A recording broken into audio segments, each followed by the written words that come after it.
What we see is that our customers who have established networks are really going and working to get a lot of additional fleets.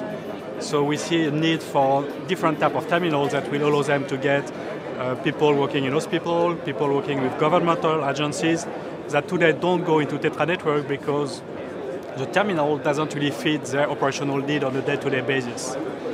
The second major trend that we see on Tetra networks is needs for more capillarity in coverage. People want to go in buildings, they want to have tactical coverage, and all this requires additional product, new type of base station, and this is, I must say, very active at the moment. Data is quite a hot topic, and it has been discussed for the last few years, and we see more and more public safety organizations moving to data for operational efficiencies. Some of them, and I would say most of them, don't really have mission-critical data needs today, but they want to use data to improve operational needs. And what we see is, as a key driver for the future and as an evolution, is a kind of mix between Tetra networks, TED's capabilities for mission-critical data, and access to commercial network at the same time.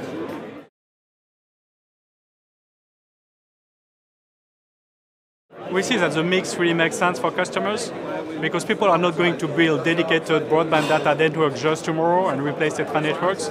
They will use a Tetra networks at least until 2025, 2030. And they need to have an evolution where they can use TED, they can use commercial data network as well for non-mission critical data, and they can then migrate to LTE dedicated network.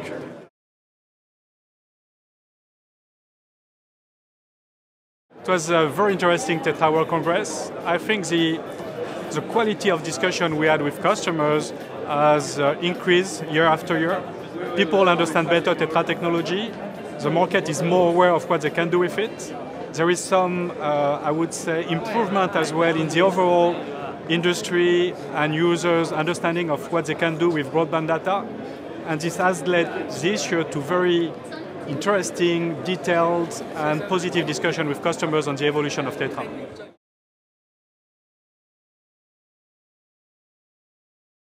It's really great to be in Dubai. I mean, this region, we have nationwide networks in every country in this region, so we feel a little bit like at home. We've also very good customers that have been embracing new technology, being the first one on Tetra in the 2000s, and being the first one as well to migrate to data. And we see a lot of dynamism as well, and it's good to be in Dubai where the dynamism, the economic dynamism is back, and this gives some kind of momentum as well to this, some energy to Tetra World Congress, I believe.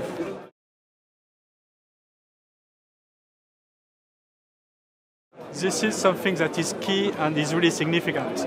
We have been pushing very much towards this direction, and we are very happy that the Tetra Association is going into this direction. What we see is that at least from Europe's point of view, it's a way to get all the European nations together to discuss about the future of the network, to avoid the split that we have experienced in the past. But it's more than Europe, it also gives the opportunity for the rest of the world to discuss about what is going to be next generation broadband in the future. And because this type of future requires at least 10 years to be set up, this was the right time. I know we have a lot of work to do with the TCCA, so we really support it. We believe it's key, it's important, and we are going to contribute to it.